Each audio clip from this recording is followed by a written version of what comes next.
Under chandeliers engineered to flatter royalty, Maya Sterling stood half-dressed and shaking, light fractured into 1,000 hard diamonds, scattering across exposed skin and glossy marble. The orchestra's last note hung like a blade, then vanished into a vacuum of watching breath. Phones rose in a synchronized halo, red dots blinking like hunting sights. Perfume, champagne, and cold air sealed around her in a glamorous chokehold. She fixed her eyes on the parquet pattern and tried to breathe between camera shutters. Somewhere, an ice sculpture wept along its seams. Somewhere else, laughter faltered into the slick hush of appetite. The room did not blink, it waited. Her shoulders curled, then straightened, as if a wire inside refused to snap. Every second stretched to the width of a lifetime. In this curated museum of power, the exhibit had a heartbeat, and it trembled. The guests closed ranks with slow, predatory courtesy, forming a ring of velvet and diamonds. Silk gowns brushed like serpents, cufflinks flashed, a crescent of perfect teeth gleamed under stage lighting. Waiters became statues, trays hovering in midair, while the hired quartet stared at shoes. The scent of peonies, chilled caviar, and polished silver mingled with something rawer, a metallic brightness in the throat. Every screen in the room angled toward her, reflections stacking reflections, until identity thinned. Vivian Whitmore drifted forward with the confidence of a judge entering chambers, chin high, gaze cool, timing flawless. The circle compressed by inches, stealing oxygen and options, feeding on spectacle. In that ring, class signaled in micro-movements, a lifted eyebrow, a measured inhale, a fingertip resting on crystal like a gavel. The Whitmore estate had become an amphitheater.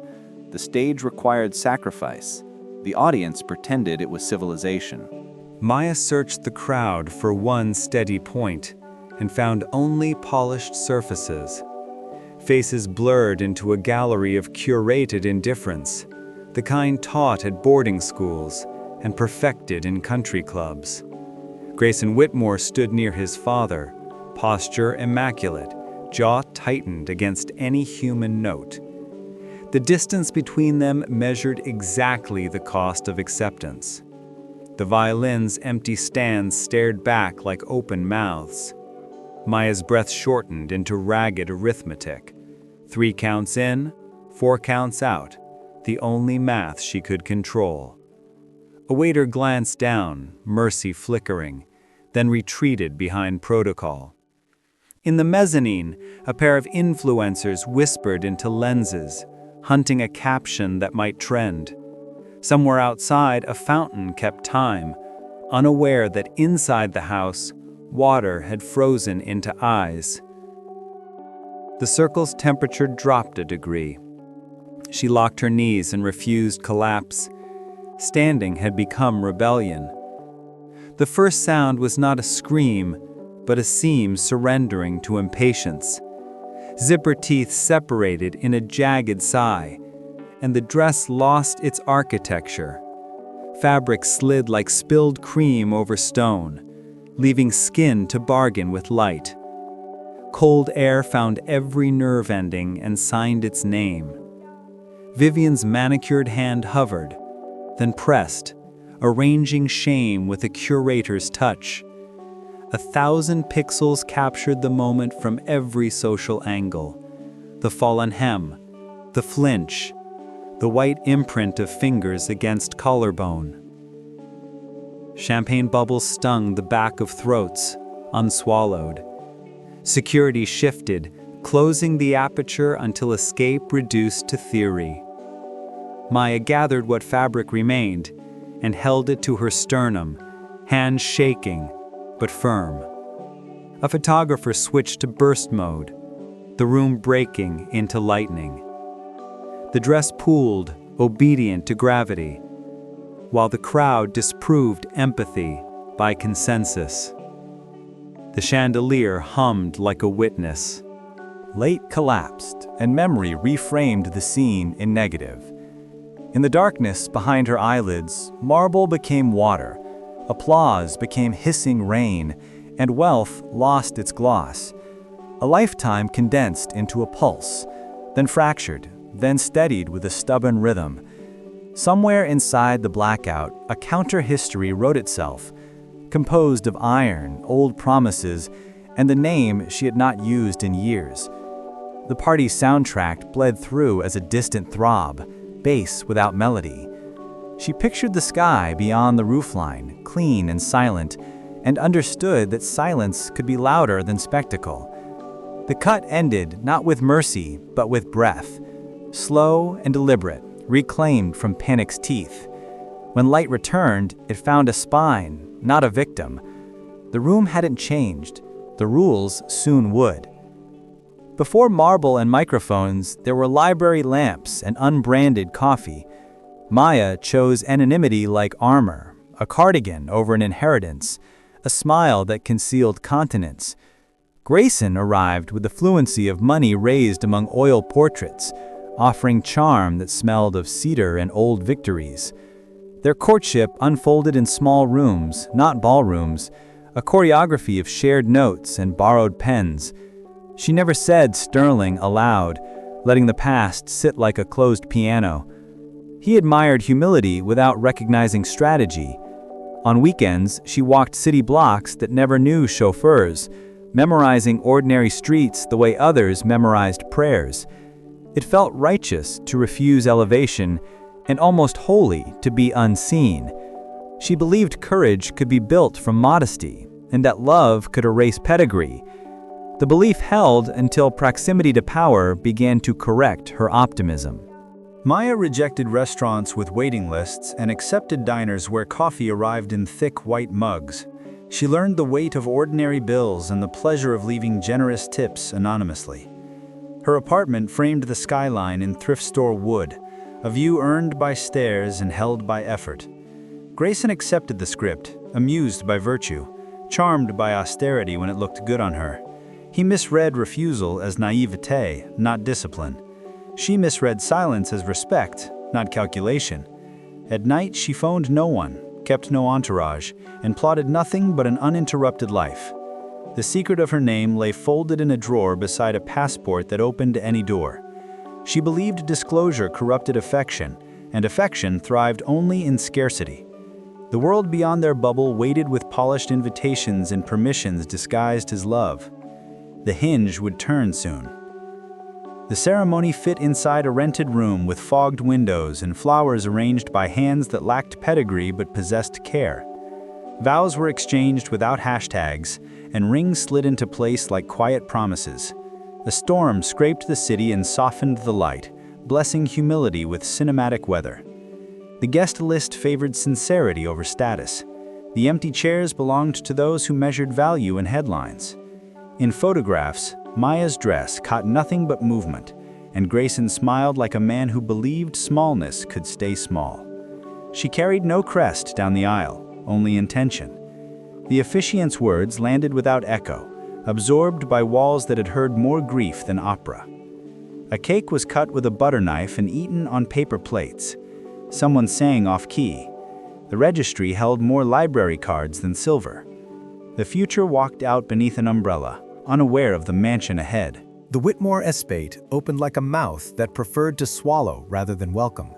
Viviane assessed the bride with the calm of a surgeon measuring margins, then introduced correction through small incisions. The wrong spoon was nudged closer. The wrong laugh was met with Arctic weather. Compliments arrived wrapped in invisible barbed wire. Chloe perfected proximity, smiling at cameras while sharpening private whispers for distribution. Richard mastered disappearance, a man-shaped outline where advocacy should stand. Maya placed gratitude between them like a shield and tried to recalibrate. She ironed sincerity into table linens no one noticed.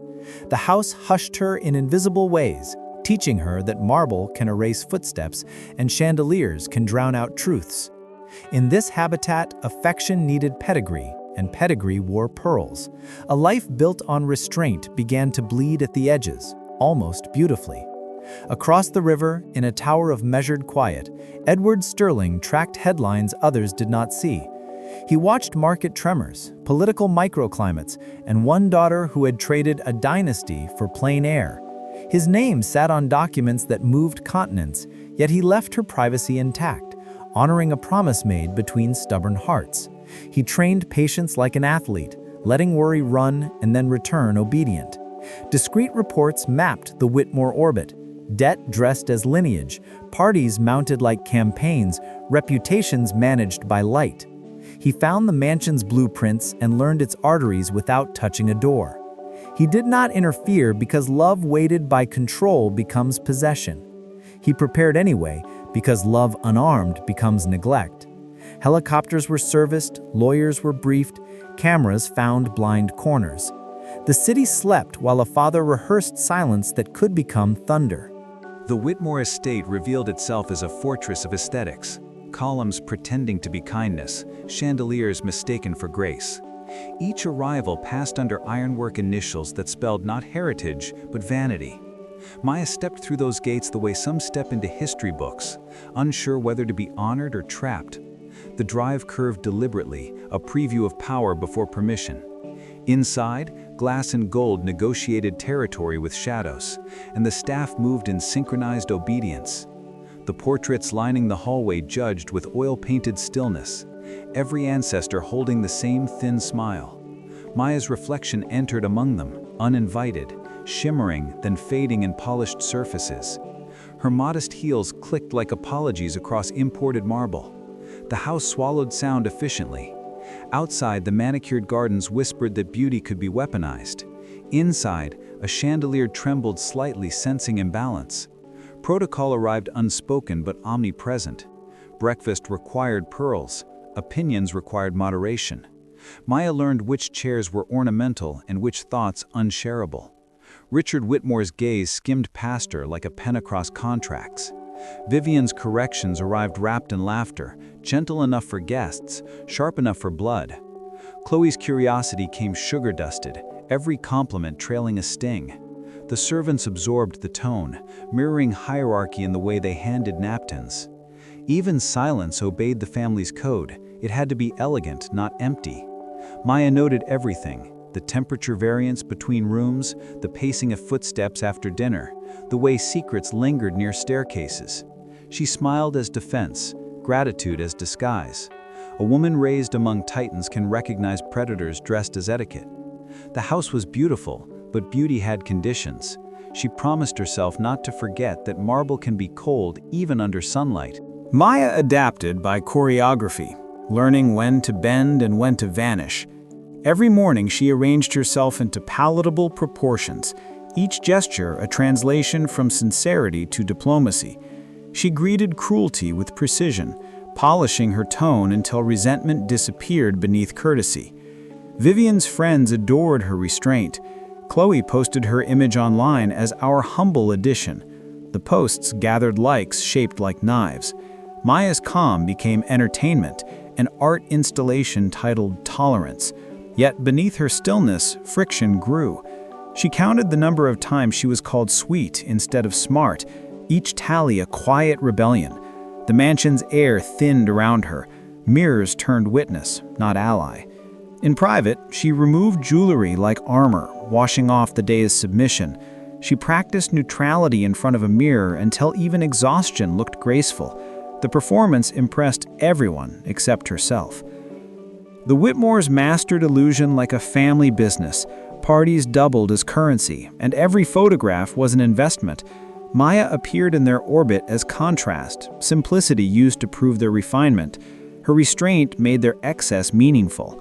She understood the optics and played her part, smiling from magazine edges she never agreed to feature in. Vivian adjusted lighting during interviews to dull Maya's glow. Chloe curated moments of false sisterhood, captioning them with affection that tasted metallic. Online, followers celebrated harmony. Offline, rooms froze when Maya entered. Even Grayson participated through absence, managing distance as if it were devotion. Cameras clicked, articles applauded, and truth dissolved beneath the glare. She watched herself become an accessory, valued, displayed, and wordless. Every published image stole a little more air. Fame arrived uninvited, wrapped in humiliation disguised as sophistication. Late at night, After charity dinners, performed like rituals, Maya revisited the pact she made with her father: call if the world became unbearable. Pride silenced her hand. She believed endurance equaled dignity. Each insult disguised as advice became another brick in a wall she refused to name a prison.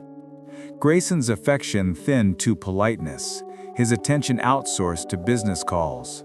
The silence between them grew domestic, living in hallways and shared beds. She replaced loneliness with discipline, timing smiles to seconds, curating decency until it looked like peace. When her reflection began to appear softer, almost erased, she told herself it was maturity. The mansion slept under its jeweled ceiling, unaware of the fracture blooming quietly within its newest resident. Promises unbroken can still strangle. Some nights, the city outside glowed with distant fireworks from parties she wasn't invited to. Maya would step onto the balcony, phone in hand, name on her tongue. She'd type the first digit of her father's number, then erase it. Somewhere out there, Edward Sterling existed in tailored patience, believing she was safe. The wind carried the faint drone of helicopters, his or someone else's, guardianship she refused. She convinced herself she was earning independence through pain, that calling him would rewrite her struggle as privilege. Inside, a clock ticked like a warning. Her restraint turned obsessive, a ritual sacrifice to autonomy.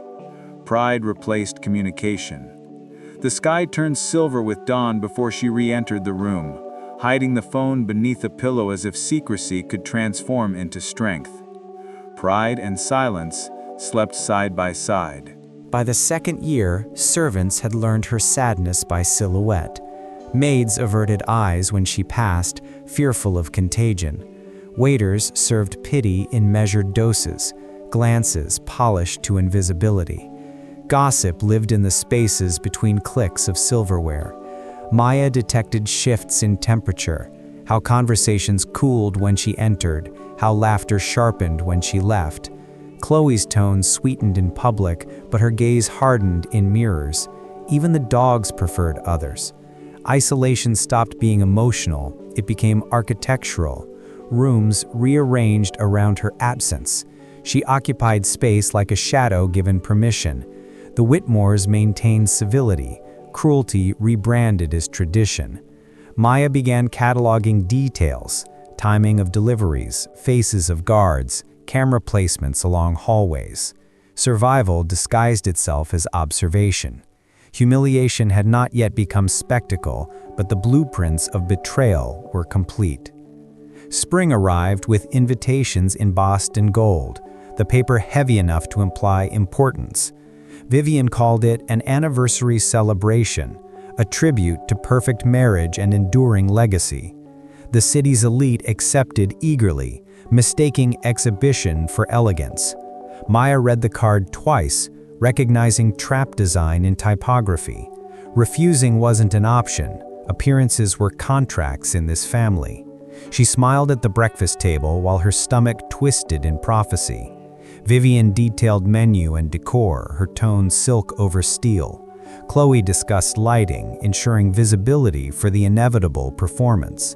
Grayson barely looked up from his schedule. Maya ironed her dress alone, the cream fabric simple, deliberate, brave. Outside, workers erected tents, unaware they were building an altar. The estate's fountains rehearsed their music. Somewhere beneath the marble calm, humiliation rehearsed too. The chosen dress waited in solitude, pale and unadorned among sequins and velvet. It represented defiance, disguised as humility, a refusal to compete in opulence. Maya traced its seams, recalling the last time fabric felt like safety. The mirror offered an honest reflection. No stylist, no borrowed jewels, only her own restraint. She pinned her hair herself, each twist a declaration of self-sufficiency. Downstairs, laughter rehearsed perfection. Upstairs, she armored simplicity. Every woman in the Whitmore family measured worth in glitter. She chose clarity. The hanger creaked as she lifted the dress, sound sharp as prophecy. Outside, the first guests arrived. engines purring like predators. Maya inhaled, steadying the rhythm that would soon be broadcast as disgrace. When she descended the staircase, she carried herself like a verdict waiting for delivery. At the mansion's entrance, the valet's eyes caught hers, a flicker of compassion amid automation. As he took her wrap, he whispered barely above air, "They film everything." She paused, absorbing the omen disguised as service. Inside, light fractured through crystal into surveillance-level brightness. Hidden cameras embedded in floral arrangements blinked red like quiet hearts. Maya smiled for appearances, noting the angles, memorizing every lens. The orchestra tuned in perfect indifference. The scent of privilege saturated oxygen. She moved through the lobby, each footstep echoing into future evidence. Champagne glasses chimed their false blessings. Vivian's laughter carried across the room, rehearsed, polished, lethal. Maya understood then that Knight's script had already been written, and she was cast without consent. The warning stayed with her heartbeat, steady, counting down toward revelation. The red carpet unspooled like a tongue, eager to taste scandal. Luxury cars aligned under the estate's awning, their engines humming in unison, a mechanical prelude to cruelty. Paparazzi hired through intermediaries pretended to be invited guests, their flashes rehearsing appetite. Maya stepped into the light, cream dress against black marble, instantly marked as the evening's soft target. She smiled because stillness was survival. Around her, sequined gowns glimmered like armor polished for battle. Vivian greeted dignitaries with hands that could bless or break, depending on the audience. Chloe drifted nearby, her perfume invasive as gossip. Each movement within the foyer was deliberate, choreographed to feed envy's algorithm. Maya's composure drew glances sharpened by privilege. Above, a chandelier vibrated from the base of unseen speakers. The performance had begun. Applause waited for the fall. Inside the ballroom, elegance disguised strategy. Each table placement had been engineered, an architecture of humiliation hiding under floral arrangements. Maya's name rested beside the service entrance, far from the stage where Vivian would reign. The family table glowed beneath perfect lighting, her corner dwelled in shadow. Waiters circled discreetly, trained to reinforce hierarchy through sequence and gaze. The orchestra rehearsed affection while the crowd rehearsed cruelty. A mistake in seating isn't a mistake here, it's choreography. Maya accepted the cards silently, her pulse steadying into prediction. Across the room, Grayson already mingled with men who traded markets like gossip, smiling the smile of inherited comfort. Above them, surveillance lenses gleamed. Every movement tonight would be archived.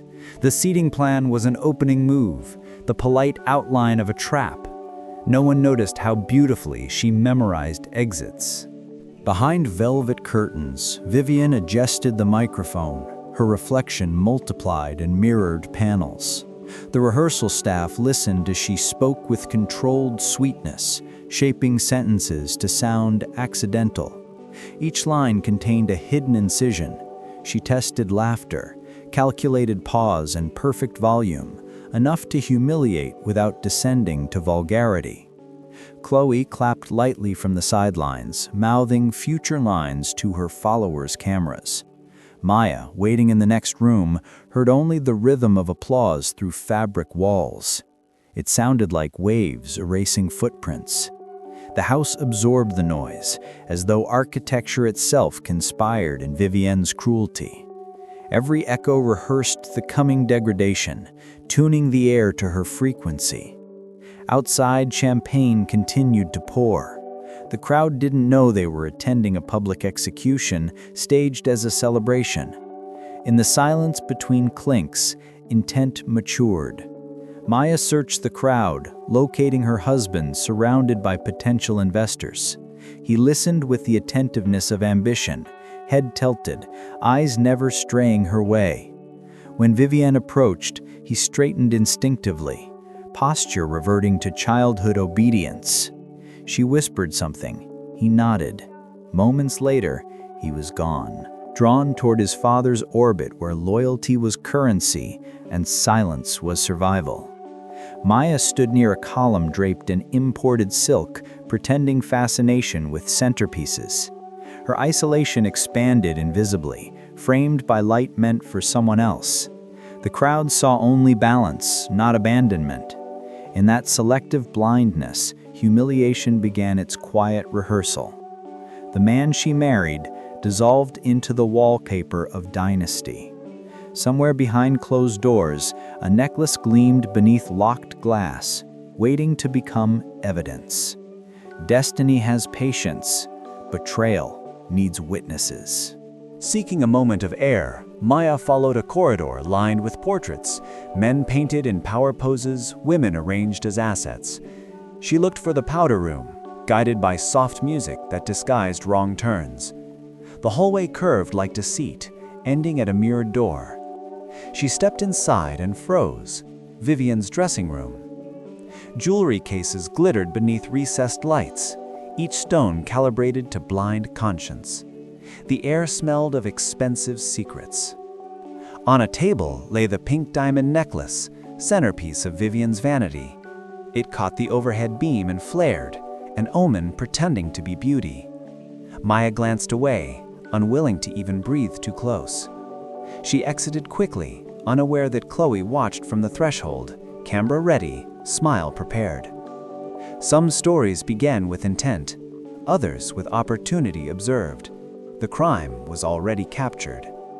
Hours later, that same necklace would become the trial's central exhibit, but now it merely shimmered, silent, waiting. In its cut lived a century of ownership and arrogance. Chloe hovered, recording subtly, crafting narrative through lens tilt and selective framing. When Vivian re-entered the room, the jewelry box's lid rested slightly ajar, a misdirection left like bait. Maya's fingerprints existed only by proximity, not touch, but rumor doesn't require evidence. Upstairs, the first champagne cork exploded, signaling the party's full momentum. The diamond remained perfectly still, yet the house seemed to breathe around it, preparing for spectacle. In another room, Vivian rehearsed shock before a mirror, ensuring her gasp would sound believable. Even luxury can conspire when power needs a stage. Tonight, brilliance would blind justice itself. From the garden balcony, Chloe Whitmore monitored feeds on her phone, hidden cameras broadcasting silently to her private archive. She'd spent weeks plotting the sequence: disappearance, accusation, exposure. Beneath her smile bloomed envy ancient as sibling rivalry. She wanted to wound elegance and inherit attention. Her dress reflected moonlight like a blade. When a maid passed, Chloe pretended to adjust earrings while uploading footage to a cloud backup.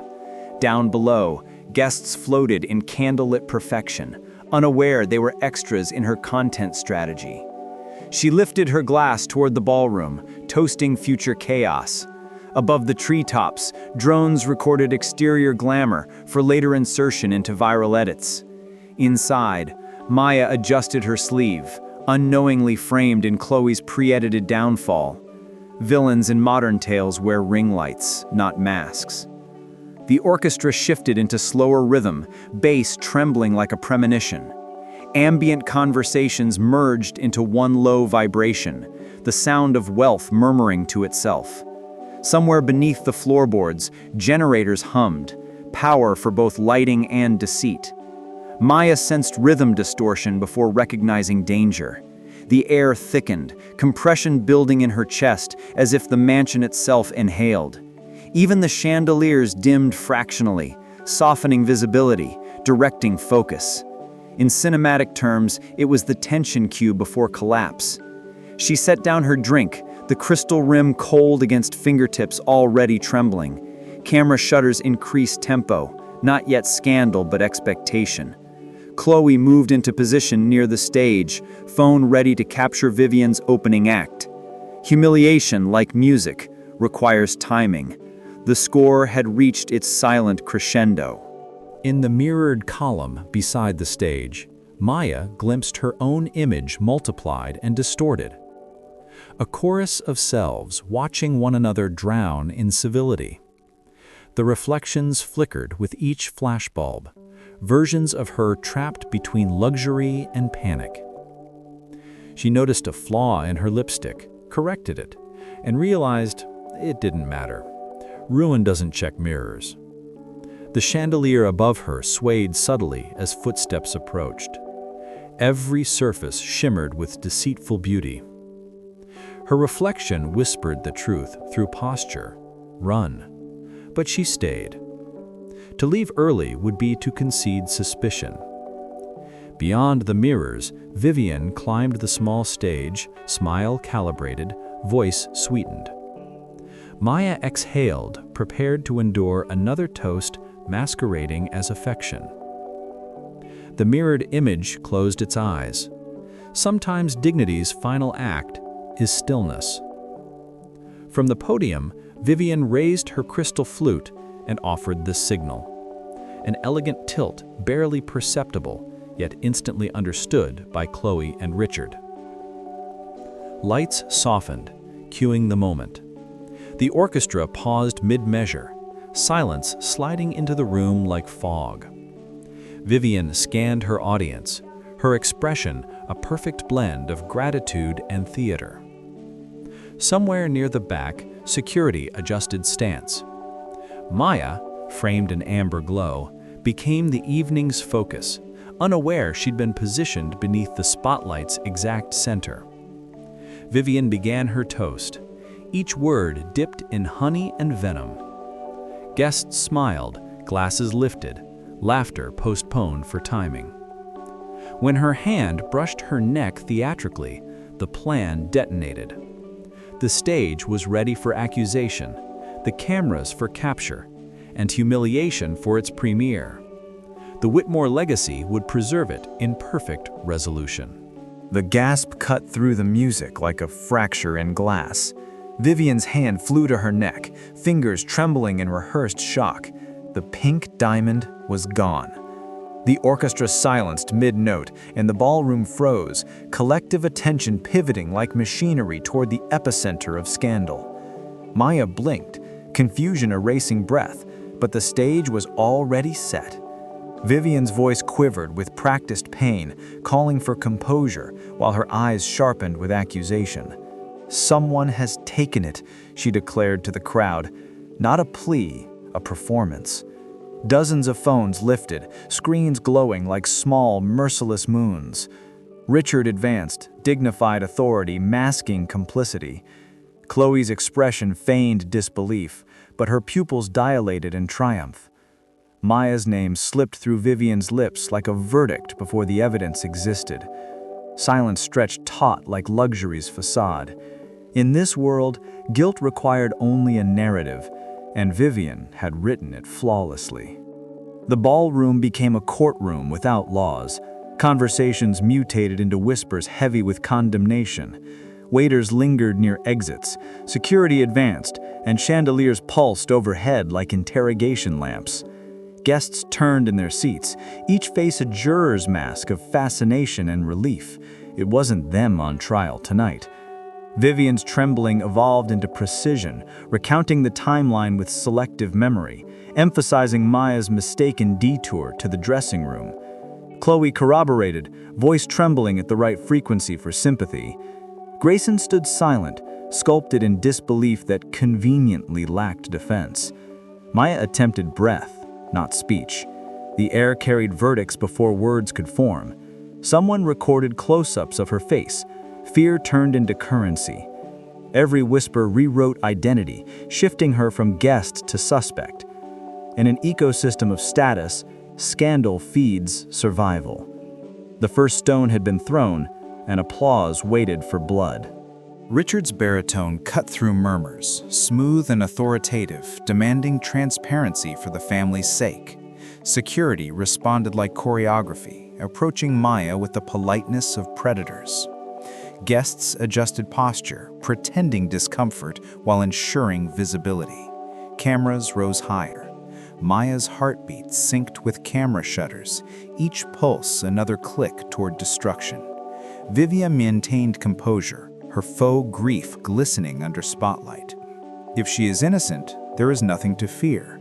The line, dressed as fairness, carried the weight of empire.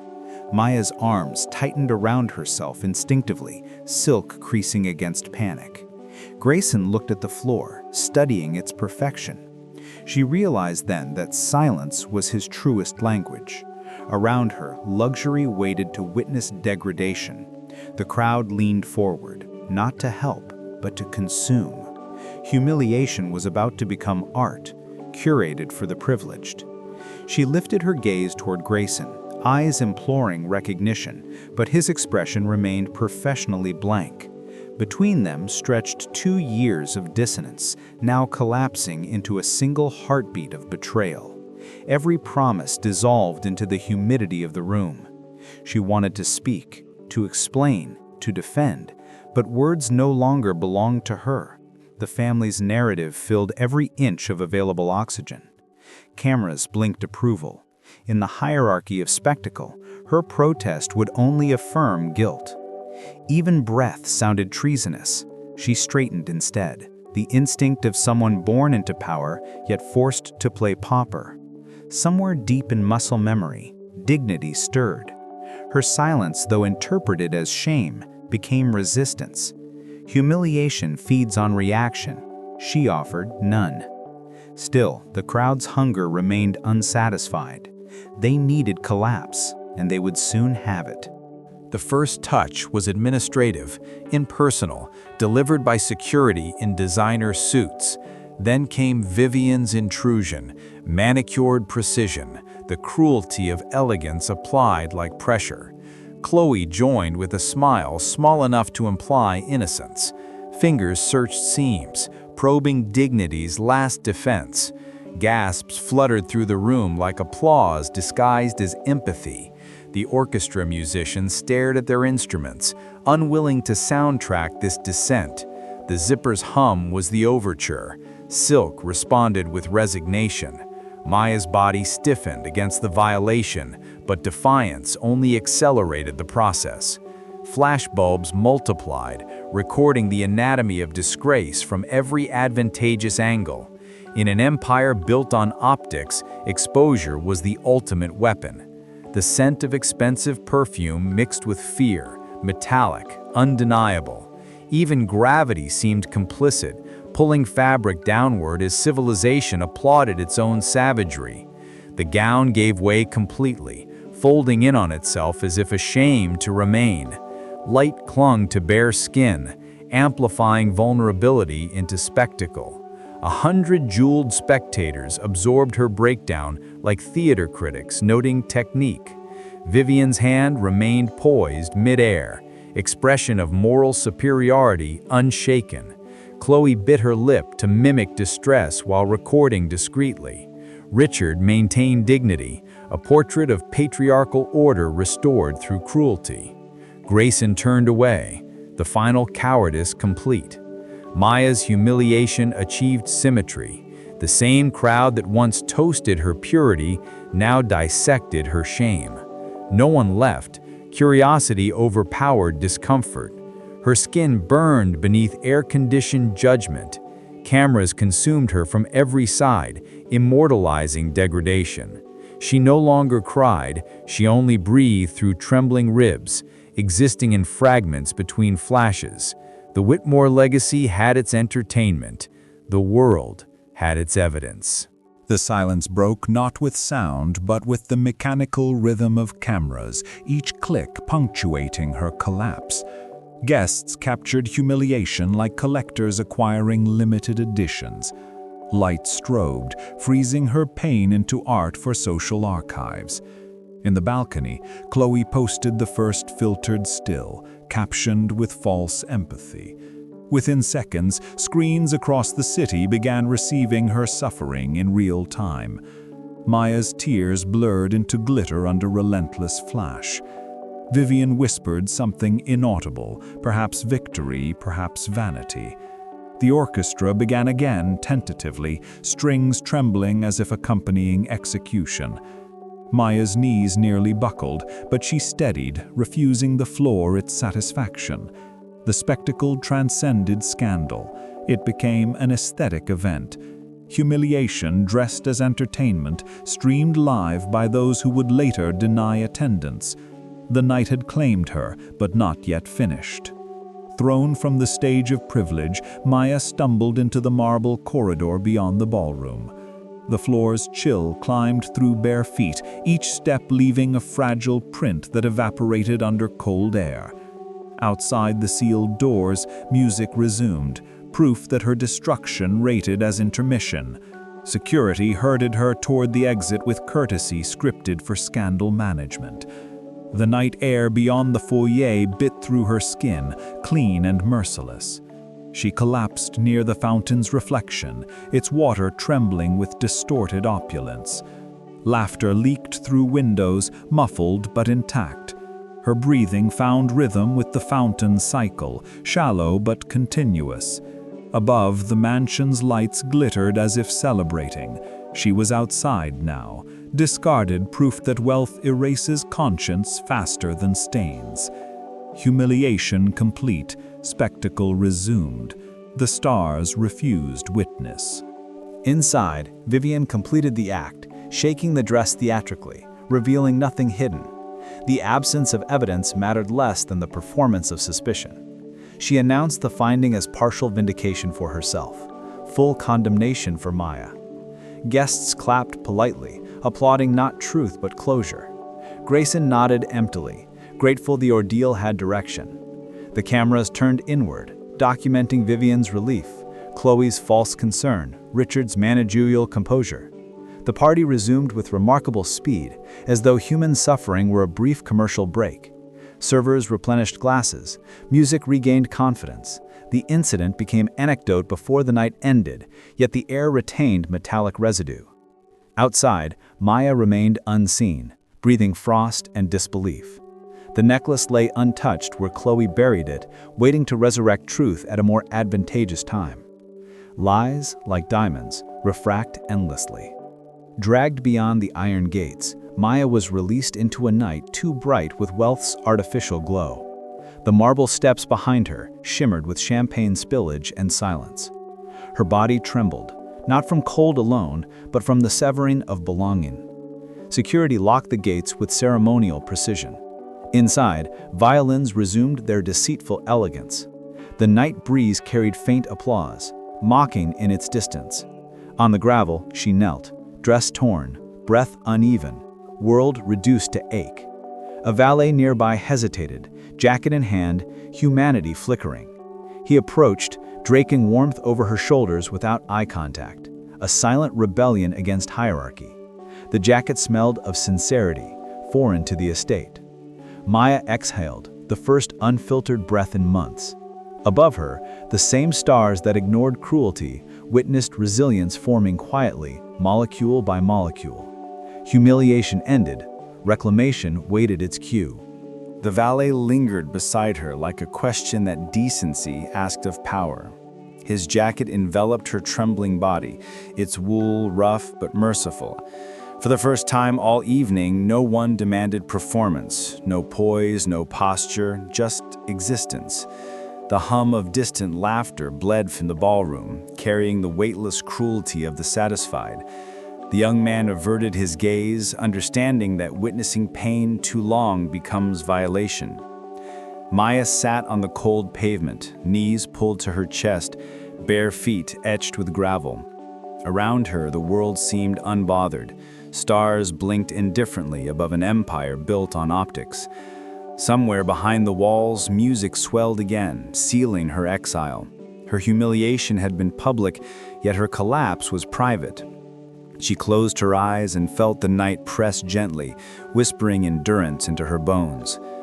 Through the fog of disbelief, an old voice returned, her father's words echoing from years past. "If the world turns cruel, call me before you break." Pride had built walls, but pain now carved a door. The memory came with texture, his steady tone, the warmth of his study, the promise sealed with silence. Her hands shook as she reached for the borrowed phone, still wrapped in the valet's trembling fingers. In that small exchange, shame meeting kindness, Dignity began its quiet reconstruction. The mansion behind her pulsed with light, oblivious to the seismic shift about to awaken. She dialed the familiar sequence, each number a heartbeat. For 2 years, she had chosen suffering over surrender. Tonight, surrender meant salvation. The ring echoed once, twice, then stopped, absorbed by a voice capable of ending worlds. Edward Sterling's tone emerged steady, devoid of surprise, forged in the heat of countless crises. Yet underneath it burns something raw, a father's fury simmering beneath control. Her words spilled out, not as sentences, but as trembling fragments, recounting the night's desecration. He listened without interruption, cataloging every cruelty, every name, every humiliation. The moment she said stripped, the silence on the other end hardened into intent. Paper rustled, glass shattered in distance. Orders began moving through invisible channels. His empire awoke from dormancy. "Stay where you are," he said once, no louder than necessity. The line went dead, but the city felt the tremor of consequence. Maya lowered the phone, unaware that her suffering had just become a declaration of war. Power, long restrained, was finally summoned home. In the distance, engines ignited like controlled thunder. The valet turned, startled by the synchronized roar building beneath the city's hum. Headlights sliced through fog, roads cleared as black convoys aligned in formation. Traffic lights bent to privilege unseen. In corporate towers, calls were made, permissions granted, airspace closed. Edward Sterling's network activated as though anticipating this exact night. Within minutes, 10 vehicles moved as one organism toward the Whitmore estate. Helicopters lifted from rooftop pads, rotors carving symbols of retribution into the sky. News crews intercepted rumors of a disturbance among elites. Maya watched from the curb, breath misting in disbelief, heart caught between dread and relief. The air itself seemed to change allegiance, growing heavy with the geometry of vengeance. Somewhere above, the future roared closer on blades of intent. The night exploded into choreography. First came the SUVs, black steel reflecting city lights like liquid armor. Sirens followed, not warning, but announcing. Helicopter beams cut through the fog, exposing the mansion in merciless clarity. Guests froze at windows, silhouettes of disbelief framed in opulence. The Whitmore estate, once fortress, now stage. Engines idled in precise rhythm, tires hissed on wet stone. Security at the gates hesitated, then stepped aside. The instinctive submission to authority greater than wealth. Maya rose unsteadily, jacket clutched tight.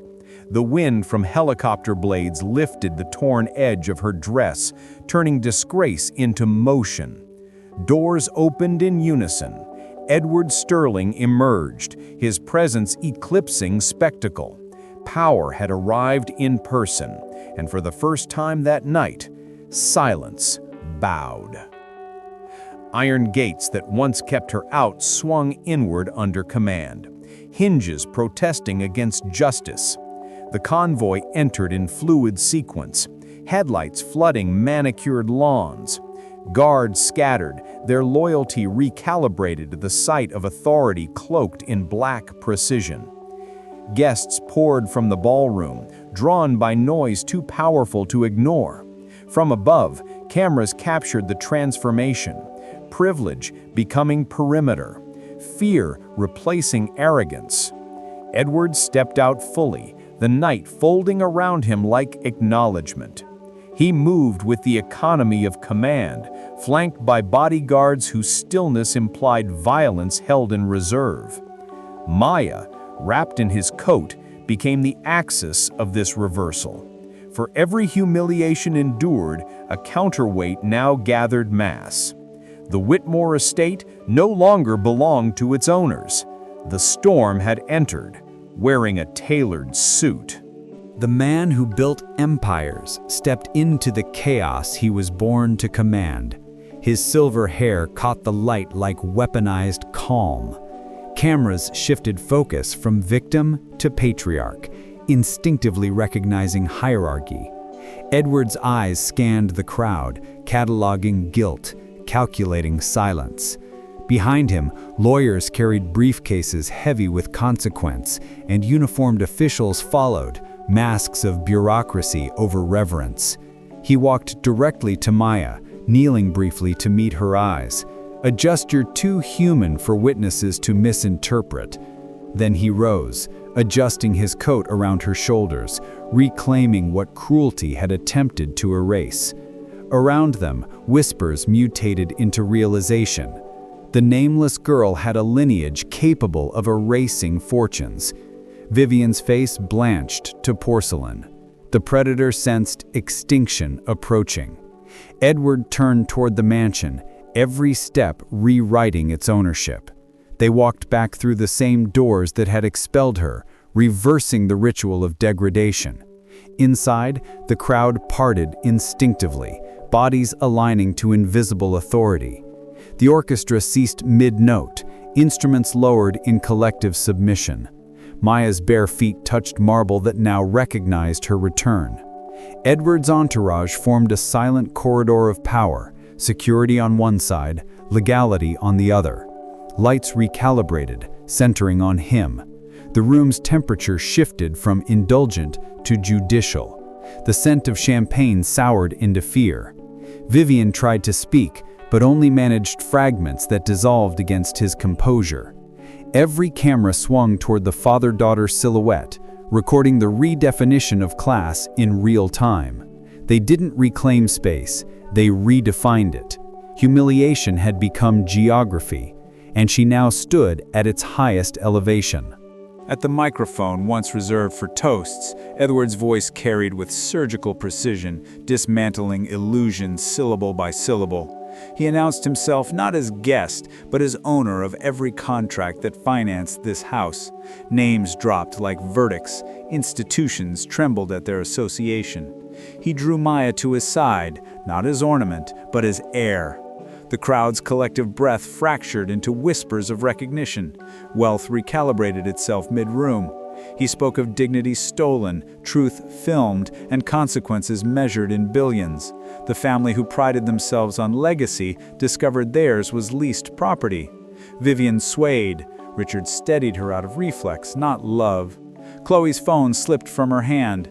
In that charged silence, power no longer needed to shout. Justice, properly funded, had found its volume. The ballroom's projection screens, once looping romantic montages, flickered and changed. New footage appeared. Family photos from Maya's hidden childhood, yachts, global summits, charitable galas. Legal documents scrolled next, proof of inheritance, holdings, and trust structures. Each image disassembled the lie that branded her as a gold digger. Gasps replaced gossip. Disbelief eroded arrogance. Guests shifted allegiance instantly. Practiced survivors of social earthquakes. Edward watched the transformation without triumph, his eyes focused only on his daughter. Vivian's face drained of performance, replaced by the terror of recognition. The room understood that humiliation had been televised twice, first as cruelty, now as consequence. Cameras recorded everything, but control of the narrative had changed hands. Reputation, the Whitmore's final currency, collapsed in real time on screens they once worshipped. The screens glitched once more, then steadied on new footage, grainy, time-stamped, undeniable. Chloe appeared entering Vivian's dressing room hours before the party, glancing over her shoulder before sliding open the jewelry case. The crowd inhaled sharply as the pink diamond flashed briefly in her palm. Fast forward. The garden, the rosebush, her hurried burial of the evidence. Gasps replaced denial. Vivian staggered backward, composure unraveling. Chloe's own makeup of innocence dissolved into panic. Edward watched in silence. He had known this proof existed long before tonight. Surveillance isn't suspicion, it's strategy. The footage froze on Chloe's face, eyes wide under lamplight, guilt immortalized. Around them, guests recalibrated morality at speed. Power, once abstract, now wore evidence like armor. Humiliation reversed polarity, its light scorching those who had summoned it. Another file began, this one with audio, clarity surgical, dialogue unmistakable. Vivian's voice, steady and cruel, "Search her in front of everyone. He'll have no choice but to leave her." Chloe's laughter followed, bright and venomous. The audience's silence became suffocating. Every spectator who had filmed Maya's collapse now filmed their repentance by omission. Vivian tried to speak, to deny the authenticity, but her own cadence betrayed her. Edward said nothing. The truth required no narration. Even the chandeliers dimmed, as if unwilling to illuminate hypocrisy. The footage ended mid-laughter, that cruel sound now a confession carved in data. For the first time all night, Maya breathed without shaking. Vindication didn't heal, it scorched, burning shame and innocence alike. Justice arrived raw, unedited, undeniable. The Whitmore's empire had just streamed its own extinction. Edward raised one hand and the lawyers began projecting numbers. Mortgage documents, stock acquisitions, bank statements bearing Sterling's signatures. Each image sliced away illusion. He owned their estate, their businesses, their comfort. The Whitmore's legacy collapsed into a ledger. Guests gasped between admiration and terror, realizing how thoroughly quiet vengeance can be prepared. Vivian clutched pearls now worth nothing. Richard's breath quickened under the weight of irrelevance. Edward didn't gloat. Precision doesn't require passion. For every humiliation his daughter endured, he removed a pillar of their status. Maya watched without smile, understanding this was restitution, not redemption. Justice felt colder than marble beneath bare feet. Wealth, when turned to weapon, cuts even its wielder. The house that once suffocated her now echoed with the sound of empires crumbling in real time. Richard stumbled forward, voice cracking under decades of entitlement, attempting diplomacy where contrition was required. Edward met his pleas with silence sharper than any refusal. Lawyers surrounded him, documentation thicker than conscience. Every request was met with a clause, every argument with proof. The ballroom, once social arena, now functioned as courtroom and execution chamber combined. Guests shifted uncomfortably, watching hierarchy invert before their eyes. Vivian's composure dissolved into sobs too late to matter. Chloe fled to a corner, mascara bleeding in streaks. Maya stood unmoved, wrapped in her father's coat, expression unreadable. The spectacle had inverted, the powerful begging, the humiliated silent. Even the music refused to return. Negotiation died where accountability began. The Whitmore's dynasty ended not with scandal, but with paperwork. Notarized and merciless. Edward signaled to an assistant, and fresh documents appeared, divorce papers, pre-signed by legal counsel, anticipating this very moment. Maya's hand no longer trembled. She stepped forward, pen glinting under chandelier light once aimed at her disgrace. One signature, elegant and final, transformed betrayal into history. Grayson collapsed to his knees, his expression a study in too late realization. She didn't look down. Love had been an experiment, loyalty the variable that failed. The sound of pen on paper was louder than any apology. Cameras captured every movement, though none dared publish the footage. Maya returned the pen to her father. Freedom arrived with the scent of ink and vengeance. Around her, the Whitmore's empire decomposed in silence. Justice didn't roar, it whispered. Finished. Father and daughter walked the length of the ballroom, the crowd parting into reverent symmetry. Each step reclaimed oxygen once owned by cruelty. Edward's coat trailed behind, its fabric heavy with symbolic weight. The lawyers followed, collecting evidence and silence alike. Cameras reframed them as royalty departing conquest. Vivian reached out, collapsing to the floor, her plea lost beneath heels and consequence. Richard stared into nothing, learning that power without empathy is sand. The chandeliers swayed as if acknowledging regime change. Outside, engines waited, aligned for departure. The same path that had displayed Maya's humiliation now carried her triumph. Dignity moved slower than spectacle, but lasted longer. She didn't glance back. Some ruins deserve no witnesses. Weeks later, the mansion's marble floors echoed with auctioneer calls instead of laughter. Crystal chandeliers dismantled, packed and shipped under sterile lighting. News headlines chronicled downfall with poetic justice. Empire sold, name tarnished, silence expensive. Richard vanished into bankruptcy hearings, Vivian into quiet obscurity. Chloe sold apologies online, monetizing remorse. Grayson's face appeared once on tabloids, then disappeared among ordinary men. Maya watched none of it. Revenge had already served its purpose. Repetition bored her.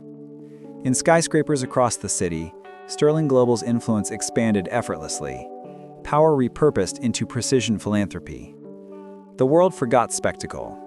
Only those who once sneered remembered her eyes when she stood unbroken. Their shame became history's footnote.